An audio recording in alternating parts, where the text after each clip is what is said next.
Okay, this video is How to Write Better, Part 5, Quotes and Concepts. And again, I got like over 100 lectures on writing. This is just a little bit of fun to kind of get you familiarized with this. If you're serious about learning how to write, you might want to hit the print screen button when you see a good quote, and you could save it, type it into your own text file, and you'll have them available to you later on. Make your own PowerPoint file on learning how to write, whatever works for you. But you also have to have an information capture system. You don't want to just expose yourself to something and then forget it all. For example, when I was a residency at Northwestern.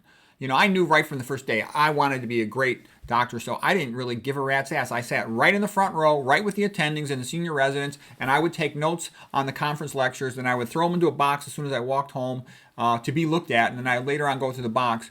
And all the other residents thought, oh, that's kind of too aggressive, or why show you're too eager, there's something uncouth about that. I could care less. I was by far the most knowledgeable resident. There was no one even in my ballpark. And there was like a girl who was second in her med school class. I knew her. She was a nice girl and she was a competent resident, but there was no remote comparison even. And I just tell you that because that type of intense desire to learn, it accelerates how fast you can learn. It's not a question of IQ. It's a question of intensity of purpose. And intensity of purpose dramatically accelerates learning and achievement. So if you want to get really good at something, be intense about it. Great people are intense about what they do. All right, so here's the quote. This one is by Roger Scruton. He says, "Art once made a cult of beauty. Now we have a cult of ugliness instead. This has made art into an elaborate joke, one which has now ceased to be funny." Okay, so basically the entire thing of modern art is all a big joke. It's the emperor's new clothes. It's all phony. And it's pathetic to see how many college professors, and so-called art inspectors sit there and talk about modern art as if it was something real. A child could do it. And what I'm saying is you see the same thing in a lot of pop culture. It's almost a gaslighting into vulgarity. It wants to make you forget the greatness of Western culture and art, which is magnificent. And that's actually something that would be worth your studying. Study great art. Study the good things. So anyways, I just let you know, trust your judgment, because usually you'll get a voice inside yourself that says, is this really good or not when you're exposed to something like modern art? It's a bunch of crap. Picasso was a phony, scumbag communist, all right? He stinks. I hate Picasso's art. All right.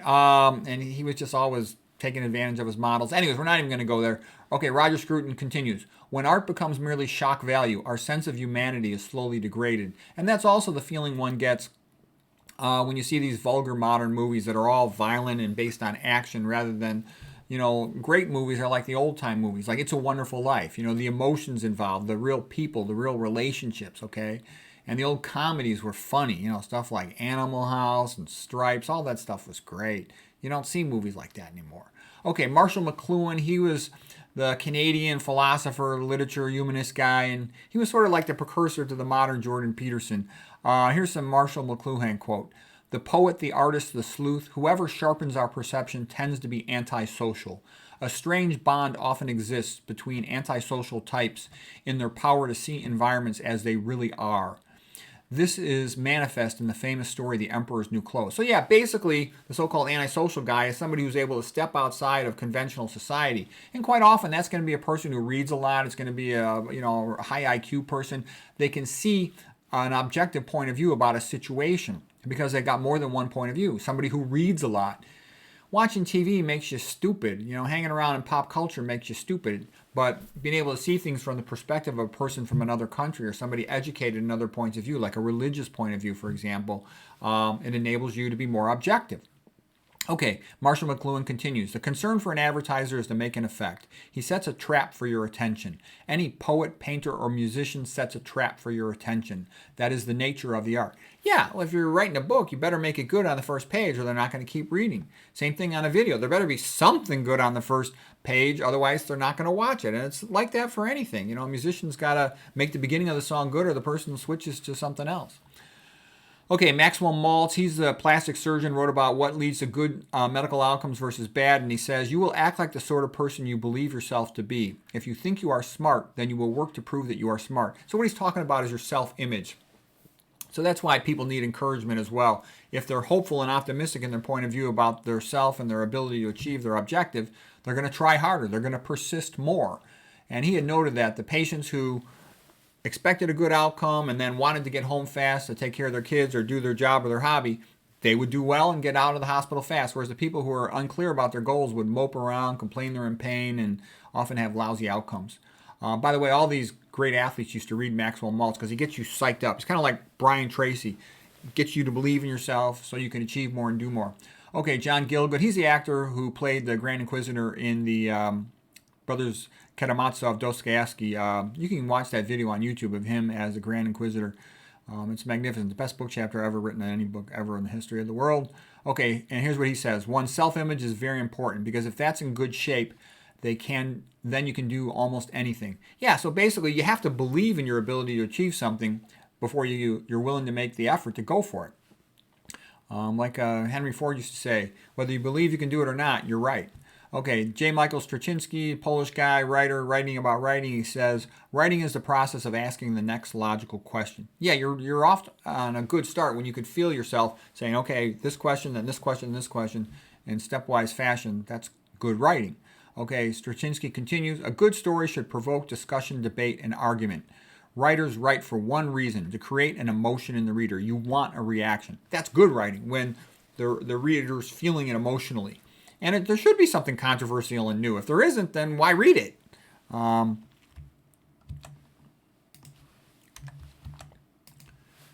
Okay, Roger Schenck, he's a computer programmer guy, real bright guy, writes a lot of books about education and learning, and he says, humans are ideally set up to understand stories. They are not ideally set up to understand logic. Okay, that is true. Terry Goodkind, we can only do the best we can based on what we know. That is why the truth is so important. Yeah, you need correct information in order to make accurate decisions. And most of what you get in pop culture is not true. For example, if you're going to study nutrition, I can tell you 99% of what's in a newspaper or on legacy media TV, it's always wrong. It's almost always going to be some version of the keto diet or the Mediterranean diet, and that's a terrible diet. Okay, so that's why so many people are misinformed, because they actually pay attention to pop culture and legacy communication, which is all a joke. Okay, here's a quote by Orson Scott Card, science fiction writer. He said, in a way, being a Mormon prepares you to deal with science fiction because we live simultaneously in two very different cultures. The result is that we all know what it's like to be strangers in a strange land. So I think that's a good perspective about him seeing the world through the eyes of a Mormon enables him then to compare that with what he gets from his perspective as an American, and he can be more objective in his perceptions. And just one example similar to that in my own life, my wife had a friend who was from Poland, and their kid is about 10 years old, used to help his father making furniture. Okay, so the kid comes into my house in my kitchen, and he contemptuously smacks his hand against my kitchen table and says, this is crap, American quality. And I thought it was funny that some little kid's judging the furniture in my house and saying it's all American quality crap. And that's because he has a perspective of building furniture based on perspective from another country. Okay, and somebody who, I've seen a lot of Europeans, because they've got the perspective of what it's like in one country, you know, what's it like in France versus England versus Germany versus Poland versus Belgium, etc. They can see a lot of perspectives, and that makes them wiser than somebody who can only see it as the, you know, simple-minded American way. Oliver Wendell Holmes Jr. The history of intellectual growth and discovery demonstrates clearly that the need for unfettered freedom, the right to think the unthinkable, to discuss the unmentionable, to challenge the unchallengeable, to curtail free expression strikes twice at intellectual freedom. For whoever deprives another of the right to say unpopular views necessarily also deprives others of the right to listen to those views. Yeah, you got to have free speech in order to work to the truth. And people should be able to think things that are unthinkable, to discuss the unmentionable. Because a lot of times the accepted societal position is a lie. It's just based on some psyop BS to trick all the chumps into becoming poor slaves, and it's not true. So a lot of times I found a helpful way to get to the truth is just to say, what if the opposite is true? What if the opposite is true? And very often the opposite is true. So that just makes you a better thinker. There's a lot of tricks in thinking. The other one is a great quote by Carlyle. There's always a good reason, and then there's the real reason. So look at what the good reason is. That's the one that sounds nice, but it's actually not true. Then there'll be some real reason, which quite often is getting more money or power to the person pushing that line of thought. I also like the great Ayn Rand quote. If you think there's a contradiction, then recheck your premises. There are no contradictions, and quite often that's the case. I couldn't understand all kinds of situations, and then once I readjusted my premises, it all made sense. Okay, Jacques Berzon, he's the French humanist philosopher guy. He wrote a really good book called From Dawn to Decadence. It's another one of these monster books that you listen to for many weeks in your car. That's how I get through these monster books. I listen to the audio CDs, and I buy the textbook, and I just look up the good parts. Okay, so here's what he says. The history of creation is but a succession of battles between genius amateurs, inspired heretics, and orthodox professionals. Yeah, so quite often the so-called orthodox professional, they're getting paid by the university or some other power player or corporation, and they're going to push the dogmatic orthodoxy, conventional position, because that's what they're making. Their bosses are making money from. Okay, but quite often it's wrong, and the genius amateur comes along and can point out why it's wrong. But the danger in that is, the genius amateur, they're contradicting orthodoxy, and they can potentially lose their job, etc. But if people don't do that, you don't ever make any progress, any real progress, not fake BS progress, but true progress. Okay, and that's pretty much typical for, learning how to treat coronary artery disease, for example, with diet compared to stents and surgery. But there's no profit in the diet. That's why it's not popular. Okay, Oliver Goldsmith, he says, a book may be very amusing with numerous errors, or it may be very dull without a single absurdity. And I would give the example of Andrew Tate.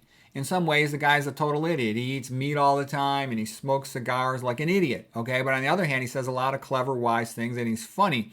So even though he says a significant amount of stupid stuff and has stupid behavior in a lot of ways, he's worth listening to for his entertaining, clever observations on other things.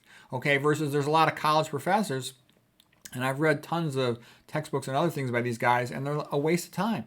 They'll tell you nothing interesting. The sort of like what legacy media is to information, that's what they are to scientific information.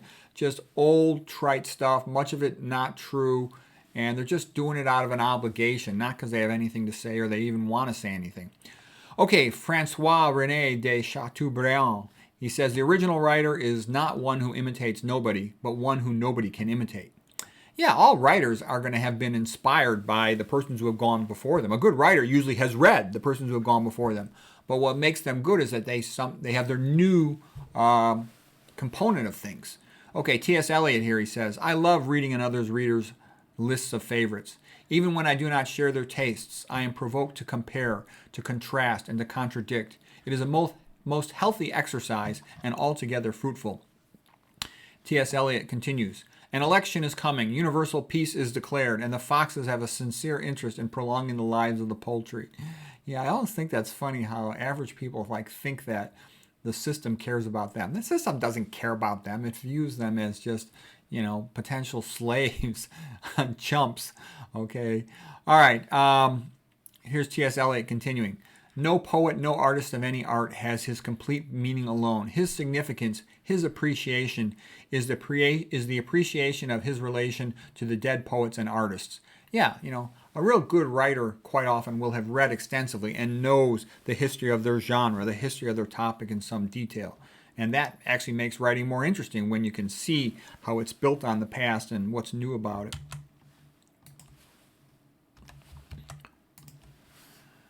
Okay, that's also why you want to read a lot of these. If you're serious about writing, it depends what type of writing you're going to do, but if you're real serious about writing in general, you want to have read things like the Greek myths, the Bible, Renaissance stuff, so you can compare and contrast with it, because that's a lot of times what makes something good is the comparison to old stuff. All right, Samuel Taylor Coleridge, what comes from the heart goes to the heart. And by the way, I was goofing around here in this sentence by putting in bold print the first couple letters of these words, and we talked about, I think that was called bionic reading. And actually, I think it makes it a lot easier. It's been said that you can dramatically speed read faster when this has been done because the brain just guesses the word after it sees the first couple letters, and you can speed along very quickly. The downside of this bionic reading component is it takes a lot of time to do this. So if you had some way to format it, you could bold the first letter or two of every word. That would be way faster than doing it by hand all the way through. But I do think it dramatically speeds things up. Okay, Diderot now. He says, it is often necessary to give wisdom an air of foolishness to procure its entry. So he's Diderot. He's one of the philosophes in France before the French Revolution.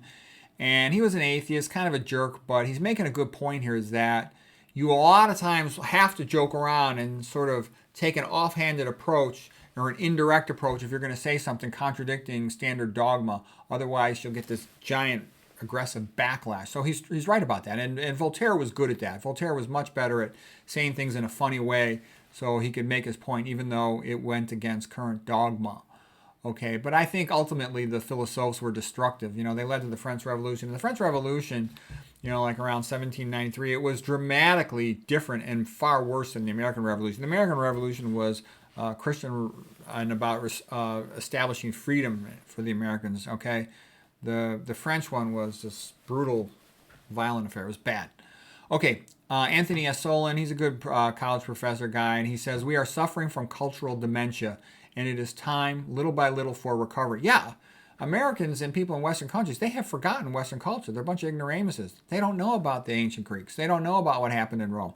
They don't know about the Renaissance. They don't know about the so-called Enlightenment. They don't know about the Victorian Renaissance. And all that stuff is worth knowing about. And I like Ayn Rand's book, you know, The Romantic Manifesto. It's magnificent about how great culture was in the 1800s. They were magnificent, the amount of great art that came out of the time. Most of the paintings you'll see that I use for thumbnails on all my videos, they came from the 1800s.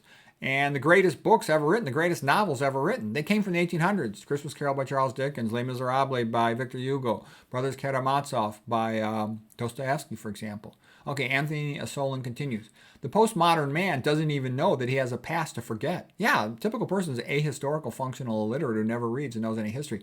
And the problem about knowing that is like the Cicero quote, to not know the history, what happened before you were born, is to forever remain a child. Is that you can't have a sophisticated perspective if you don't know some history. You don't have anything to compare to. Like we talked about a moment ago, having multiple perspectives enables you to compare the current situation to other situations and then come up with a better, more objective, more accurate opinion about it. Okay, Daniel Everett, he wrote a book called How Languages Begin. Ambiguity is expected in a communication system. It is produced by the need to keep the amount that must be memorized low while maintaining efficient communication. Okay, Sidney Smith, he was a good English guy, writer guy. Life is to be fortified by many friendships. To love and be loved is the greatest happiness of existence. Yeah, it's great to love and be loved, but, you know, it's hard to find that. It's hard to keep that, okay?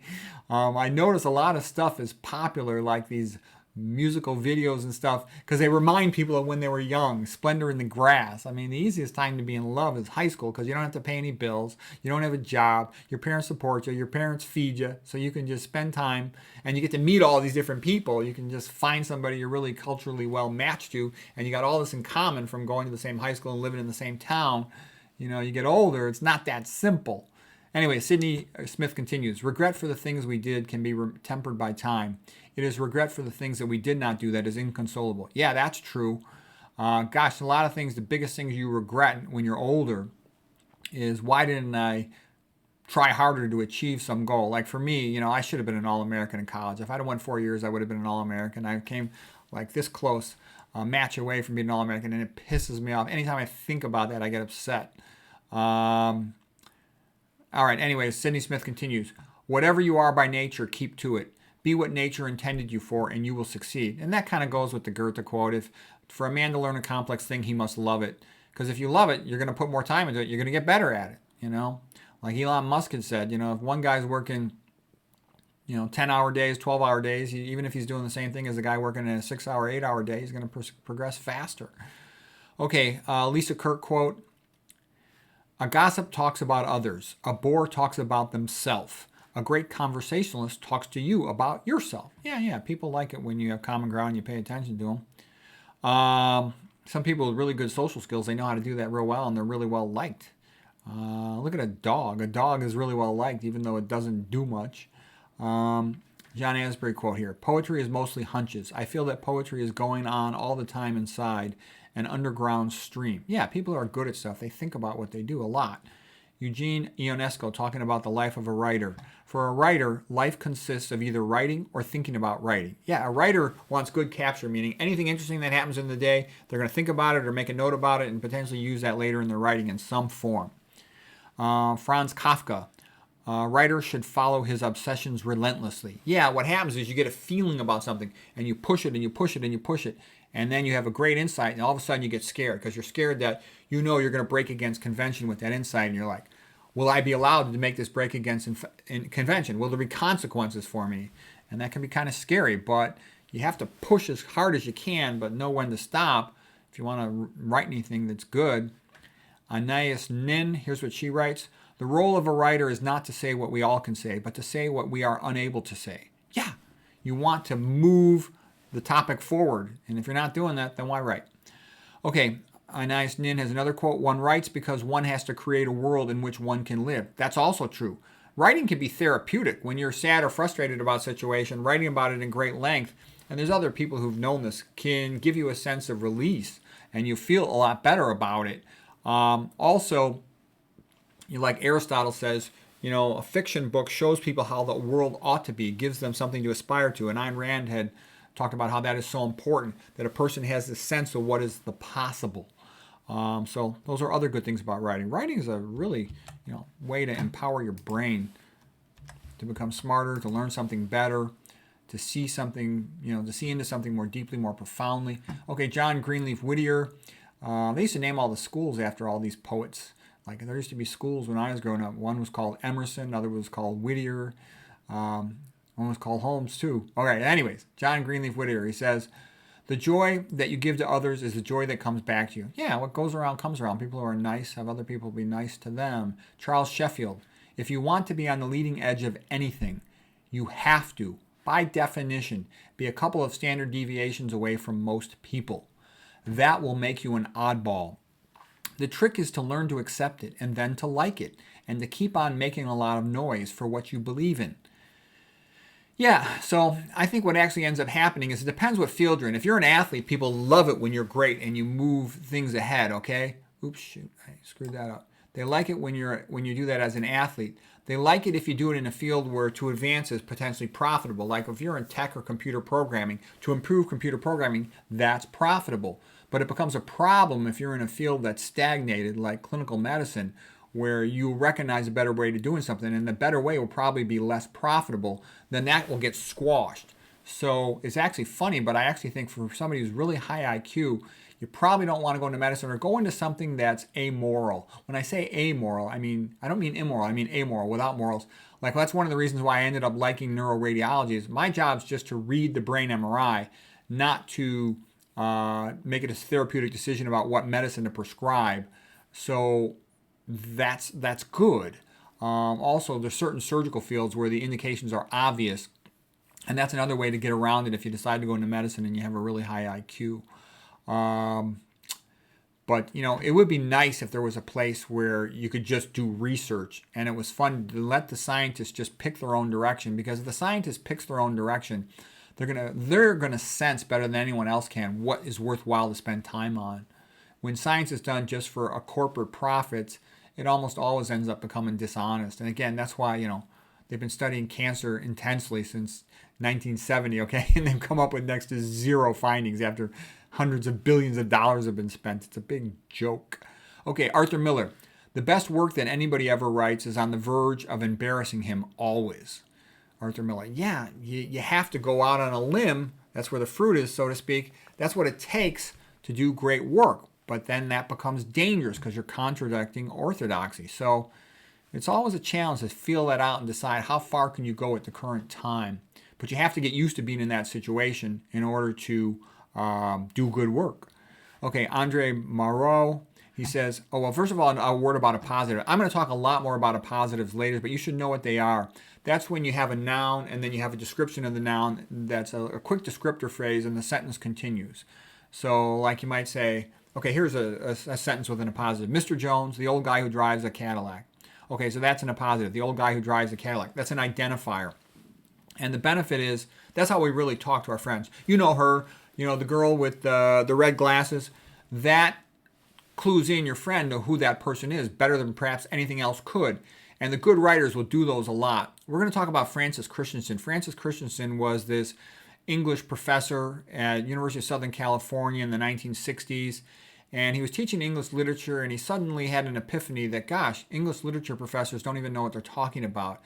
And the reason he said that is they would teach children, college students, how to read and write in a certain way. And he realized that almost none of his other English professors were good writers. And he decided to study good writing based on, he got all these famous books and bestseller books, and he studied how do they actually write. And he made a list of what all their sentence structures were. And he found out that they constantly were using appositives, but none of the English professors knew about this or even taught it. And then when people start using the positives, their writing becomes a lot better. It's making the writing more conversational, like a smart person would talk, and just throwing in these little descriptor phrases, and they personalize everything. So anyways, we'll come back to a positive. That's a sign of good writing. Dostoevsky would do that all the time.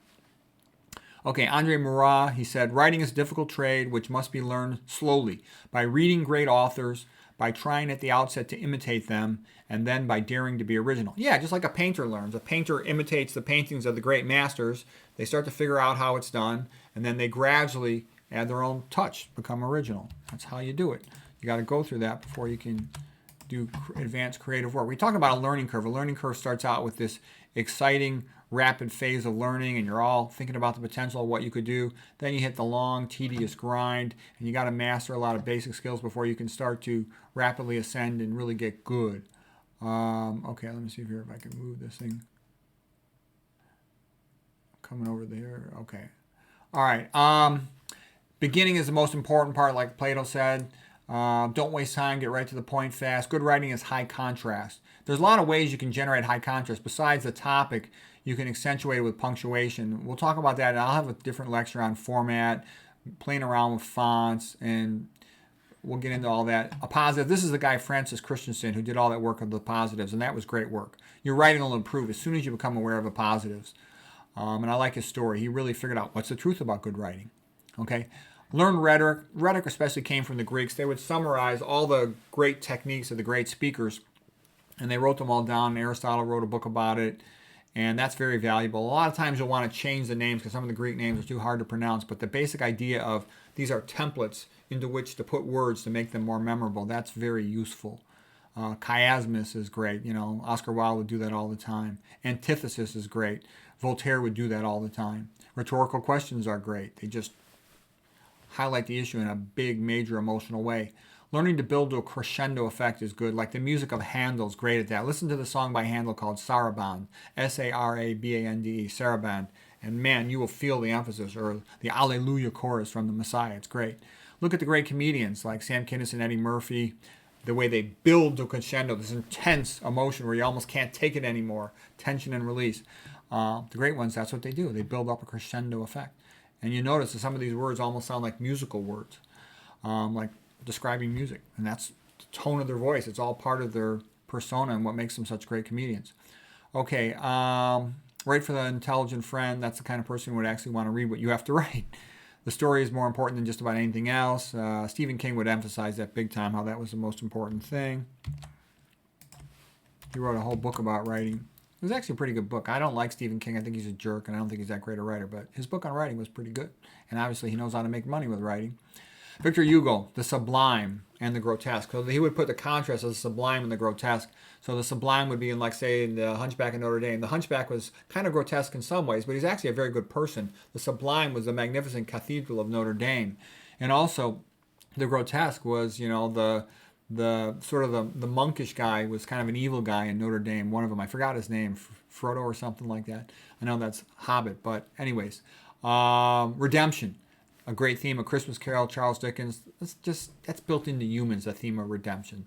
That's my favorite book. I think that's the best novel of all time, Christmas Carol. A lot of great movies made based on that too. So these are just some styles, and these are some good books to read. Tolstoy, again, omniscient point of view, great accuracy of perception. When I read Anna Karenina, I felt like I was there watching. But Tolstoy, he's a jerk. The more you learn about him, the less you like him. I read some biographies on him, and I really didn't like him. The more I learned about him. Extended metaphor of Animal Farm, yeah, it's magnificent for that, like an allegory, okay? Cliffhanger chapters. Da Vinci Code was the best book I ever read in terms of their ability to make you excited to turn the page and go to the next chapter. For cliffhanger endings that almost stop in the middle of an action, exciting moment, so you want to keep going. You don't want to stop. You'll put the book down quite often at a chapter ending, but man, you want to pick it up again to get that. Okay, the force of exertion, like Handel, we talked about that. Building to crescendo. Oscar Wilde would give you all these fun laughs. A lot of times, like The Importance of Being Earnest. The book was kind of silly, but he had so much cleverness in it, you really wanted to get back to the book. He would reward you. You stick it out through a page of fancy descriptions, and all of a sudden there'd be these funny, clever chiasmus quotes and jokes and wordplay and pun. So I really liked Oscar Wilde, even, and he's full of quotes. He had a lot of great quotes. Okay, Arthur Schopenhauer. Arthur Schopenhauer would often provide a lot of very valuable information in per unit amount of time spent reading him. Arthur Schopenhauer really helped me to improve my writing because he talked about how you must do it for the thing alone, for love of the subject. And the great books are always written that way. So he's very good on that. I have a book somewhere in here about creating great quality books that will last, of lasting value. And I think you should go for that, because if you go for that, you'll at least produce something good. Whether or not it ever gets known, it'll at least be good. Later on, we'll talk about all the games you can play with punctuation, formatting, and think of them as tools to enhance your writing. We talked about embodied simulation. We talked about appositives. Voltaire was the king of antithesis, Wilde the king of chiasmus, Tom Wolfe the king of onomatopoeia. Okay, how do you crank out a paper fast when you really need to? Let me just pull myself down here. Okay, I would say that choose a topic you're interested in because you're going to want to study it. It'll be fun to do the project. Watch videos on it, read books about it, read the papers on it, take notes from all these things. Hit print screen to save pictures to get an idea of how you can use those, incorporate them. Then have a conversation with somebody. Then as soon as you're done with the conversation, run and go write the paper down. The words should flow quickly. Forget about the grammar on the rough draft. You can edit it later. Make a mind map where you put the central subject in the center and then the points coming out of it. The nice thing about a mind map is you can freely do it because you're not worried about order. When you make an outline, that's harder to do because everything has to be in order. With a mind map, order doesn't matter. So you can quickly get your ideas down so you don't forget them. Let's see, Schopenhauer's advice, one idea per sentence, be concise. But anyways, that's how you get a paper done. Edit it the next day. That's the best day to edit. Trust yourself. If something feels good, it probably is good. Get one person who you respect to read it, and that's how you crank out a paper fast. So anyways, I think that's the end of this little session on writing. And in the future, I'm going to stick more to one subject at a time rather than go through all these quotes. So I hope that was useful.